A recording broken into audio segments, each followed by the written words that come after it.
चल रहे हैं उनके क्या साइड इफेक्ट हैं, क्या लगवाने चाहिए या नहीं लगवाने चाहिए, क्या कहना चाहेंगे आप?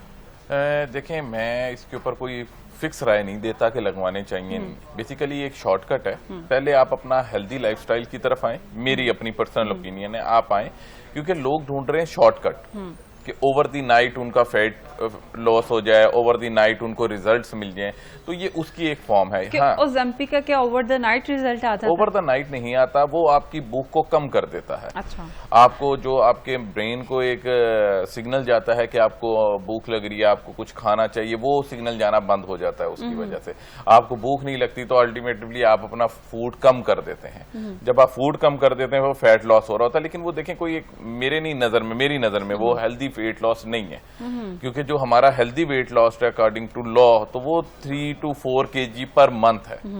तो 3 to 4 kg healthy weight loss और हेल्दी एक्टिविटी के साथ अगर किया जाए तो मेरी नजर में वो ज्यादा इंपॉर्टेंट है एज कम्पेयर टू किसी किस्म की मेडिसिन लिए जाए, टीज ली जाए या फिर ये इंजेक्शन से लगाया। अच्छा, जो